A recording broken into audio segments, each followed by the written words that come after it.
Les GTI, les fameuses Grand Tourisme Injection, sont bien mortes, ou en tout cas sont en train de mourir.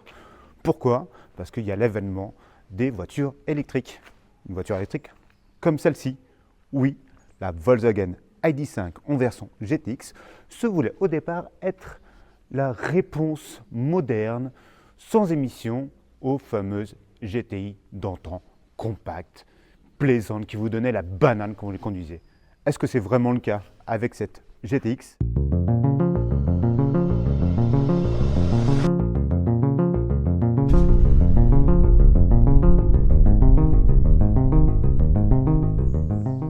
Alors, que propose Volkswagen avec cette ID.5 GTX? Eh bien, on est vraiment dans le style des Volkswagen électriques, c'est-à-dire avec une face avant pleine, vraiment pleine, des optiques assez larges, pas très effilées et avec une signature lumineuse qui va du logo jusque dans les coins. Mais attention, cette version n'a pas le logo rétroéclairé, en tout cas pour l'instant.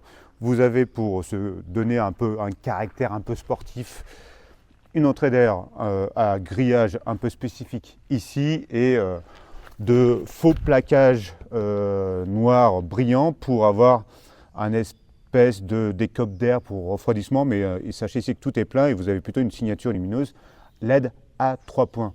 Est-ce que c'est joli? Ça, chacun ses goûts. En tout cas, ce qui est sûr, c'est qu'ils veulent donner un air très musculeux, très massif. C'est un SUV, il faut que ça se voit. Donc hop, on gonfle un peu les muscles. Mais de là à que ça soit vraiment élégant comme les GTI d'antan, ça c'est une autre histoire. On passe sur le profil.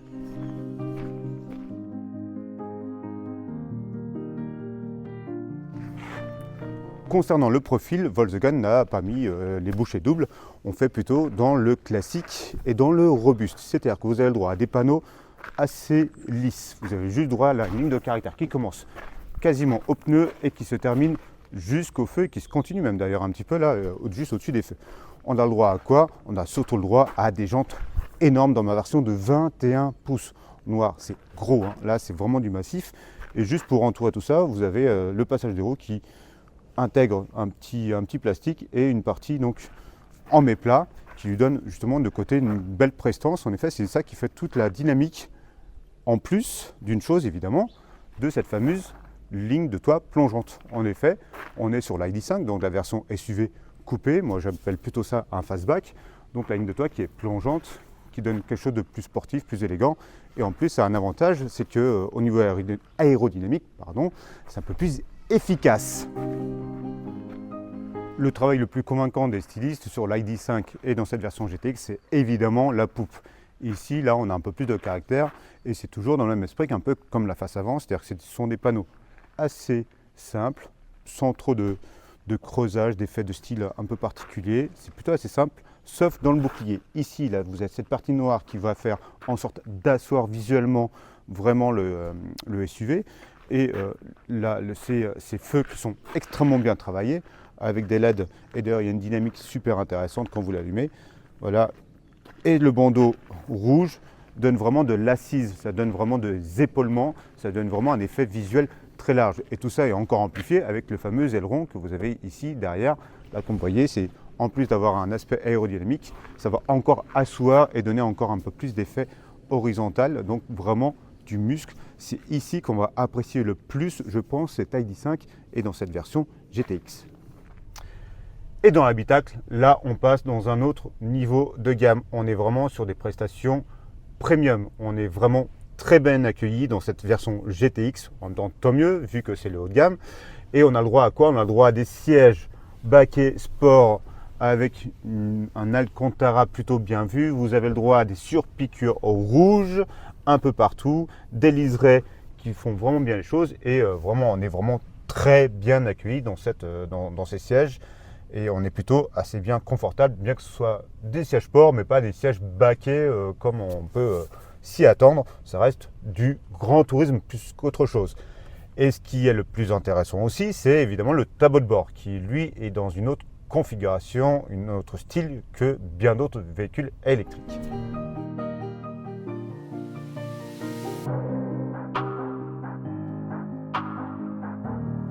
Voici le fameux tableau de bord. Donc on est vraiment sur quelque chose de lisse, assez épuré avec cette console centrale où il y a plus de rangement qu'autre chose. Vous voyez, je peux mettre mon téléphone ici. J'ai des places ici pour évidemment les gobelets parce que les Américains adorent ça. Bien que chez nous ce soit pas super intéressant, mais il y a de la place pour par exemple des clés dessus. Et on a le droit aussi à ce fameux écran, double écran. Un écran là de 12,9 pouces et un petit écran ici qui récapitule toutes les informations que vous pouvez avoir. Là, juste au-dessus, vous avez aussi une tête haute, très pratique, immense tête haute, qui donne les informations du GPS de la voiture, pas d'Android Auto ou d'Apple CarPlay, malheureusement. Il faut vraiment configurer le GPS pour pouvoir avoir accès à des flèches en réalité augmentée qui vont vous indiquer où tourner. C'est-à-dire que les flèches vont être plus ou moins grosses par rapport à l'arrivée de votre croisement, et ça c'est assez pratique, c'est assez bien foutu. Il faut s'y habituer au départ, hein, mais on s'y habitue assez rapidement, donc c'est plutôt pas mal. La bonne astuce, c'est que vous avez le droit à des raccourcis, et le raccourci le plus important, c'est celui-là. En appuyant ici, vous pouvez désactiver, donc en 3 clics, 4 exactement, parce qu'après on revient en arrière, vous pouvez désactiver les fameuses ADAS qui sont pénibles, qu'il faut absolument enlever, comme l'alerte de survitesse. Et le pif-paf, c'est le franchissement de ligne qui est vraiment mal réglé, comme dans toutes les voitures, c'est pénible, ça ne marche pas, il faut les désactiver, sinon vous allez péter un câble.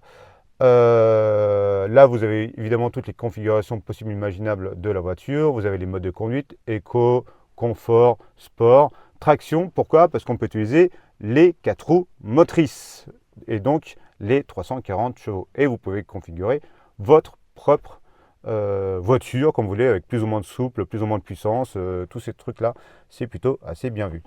Le petit compteur digital qui est configurable aussi, c'est plutôt pas trop mal fait, bien que j'aurais voulu un peu plus de configuration. Vous pouvez voir ici, c'est pas tip top, et vous pouvez aussi configurer la partie supérieure, ce qui ouais, c'est assez pénible. D'ailleurs, c'est assez pénible comme les fameuses touches haptiques. Ça ne fonctionne pas bien, les gars. Et ils le savent d'ailleurs parce que les nouvelles générations de Volkswagen ont abandonné ces touches haptiques, à rotor haptique, parce que vous n'arrêtez pas de toucher plein de choses. Par exemple, ça m'est arrivé juste de vouloir changer la consommation, le configurer, et j'ai touché donc au volant chauffant, et au bout de 2 minutes j'avais des mains super chaudes, presque en feu, parce que il n'y avait pas de sens. Là il fait 17-18 degrés, donc j'ai pas besoin d'avoir le siège, le volant chauffant. Et donc c'est la même chose ici, et là ça c'est super pénible. Vous avez le son vous galérez à régler le son avec cette barre là, et se retrouve ici. Ça ne fonctionne pas. Heureusement ils abandonnent la chose. Par contre sur l'ID5, vous êtes obligé de faire avec, comme la ventilation, avec plus ou moins ici. Bon, c'est mieux que d'aller dans l'écran, évidemment, mais c'est vraiment pas pratique. Il nous faut un vrai bouton, là, hop, hop, hop, quand on tourne à l'ancienne. Ça, c'est efficace, on peut mieux régler, c'est mieux. Bon, on va surtout parler d'espace. L'espace à vivre est vraiment plutôt bien vu. Là, encore une fois, on est sur des ID. Les ID, vous avez un bel empattement de plus de 2,80 m, et donc vous avez largement de quoi mettre vos jambes et accueillir 4 personnes à son bord. La preuve, là, donc 1,80 m, je suis plutôt super bien installé. Je vais aller juste derrière. Je vais vous montrer 1,80 m donc, et 1,80 m. Regardez l'espace que j'ai. C'est pas loin de 20 cm, donc on est vraiment très bien à son bord. En plus, vous avez de quoi profiter de la lumière avec ce immense toit panoramique. Ça fonctionne très bien. Les sièges sont plutôt assez confortables. Vous avez évidemment droit à un accoudoir, et cerise sur le capot, vous pouvez gérer votre clim ici, et 2 USB-C. Donc on est vraiment très bien. Évidemment, les sièges sont Isofix à l'arrière. Vous en avez 2, un ici, un là. Donc de quoi mettre un siège bébé. Et là, vous avez mon fameux Cybex à airbag. Si vous ne connaissez pas, siège face avant à airbag, les gars, c'est le siège le plus sûr du marché. Donc voilà, vous êtes vraiment plutôt bien. C'est plutôt assez bien fait. On est bien. Mais est-ce qu'on a de la place pour mettre les bagages? Eh bien oui, la place pour les bagages, il n'y a pas trop de problème. Déjà d'une, parce que vous avez un haillon, ça c'est vraiment la chose la plus pratique. Et vous avez ici un peu plus de 540 litres d'espace. Donc vraiment de quoi mettre normalement les bagages pour cette personne, si on n'abuse pas trop non plus, hein, parce que il faut quand même les caser. Mais l'avantage c'est qu'il est assez carré, il y a quelques espaces ici. La chose qui est par contre regrettable, c'est que les câbles, ils se retrouvent où? Ils se retrouvent ici, là, dans un faux plancher. Pourquoi? Parce que vous n'avez pas de frunk. Si vous n'avez pas de frunk, vous êtes obligé de mettre vos câbles type 2, c'est-à-dire raccordement en AC, en courant alternatif, dans le coffre. Donc imaginez que vous partez, que vous devez vous charger dans un petit village et qu'il n'y a que ces bornes-là qui n'ont pas de câble, vous êtes obligé de prendre le vôtre. Donc imaginez, vous êtes obligé de tout débarrasser.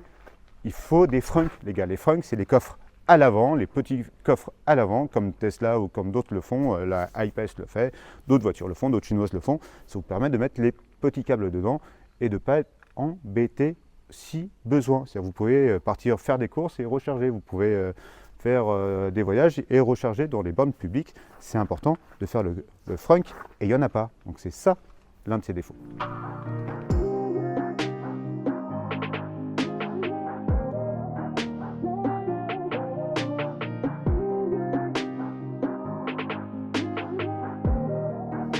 L'ID5 GTX, c'est quoi au niveau technique?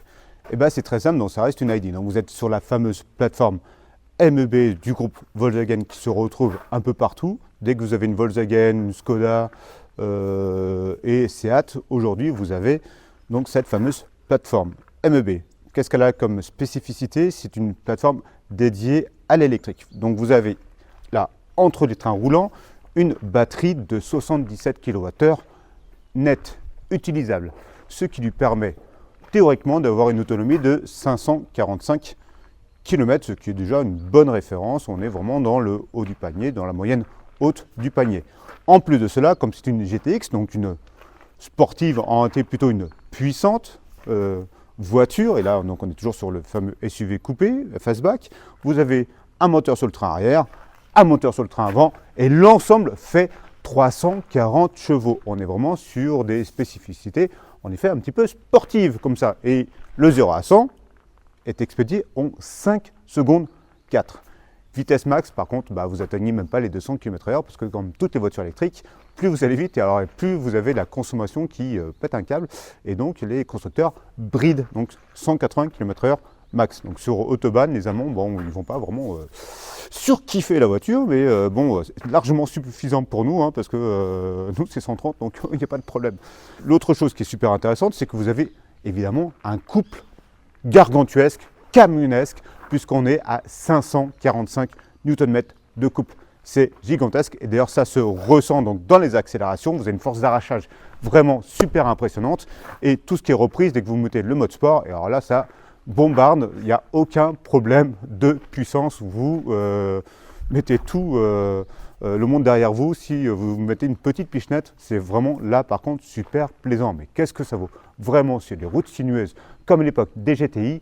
Ça, avec les 2 tonnes, c'est une autre histoire et je vais vous l'expliquer tout de suite.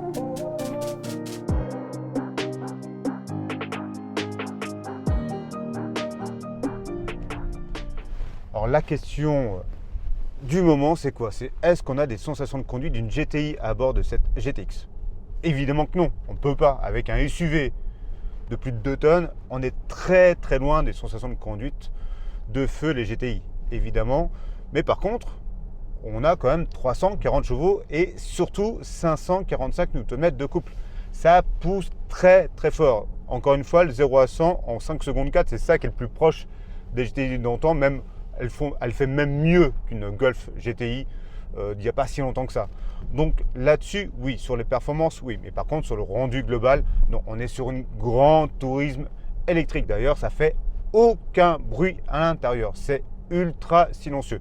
On entend à peine les pneus de 21 pouces larges au niveau du roulement, mais ça reste assez discret et plus ça va vite, moins on les entend.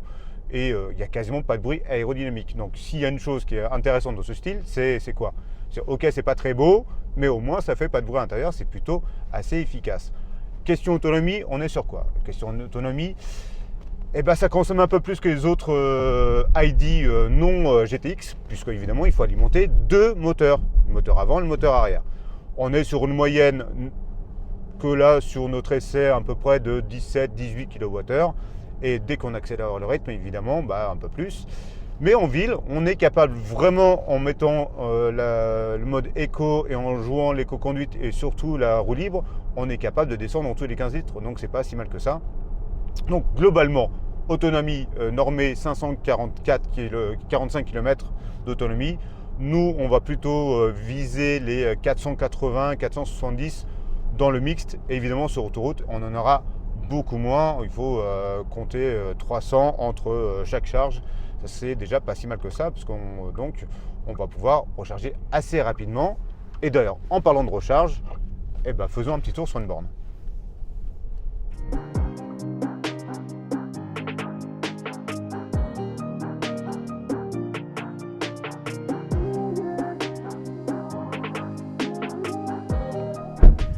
Et question recharge, qu'en est-il exactement de cette ID.5 GTX?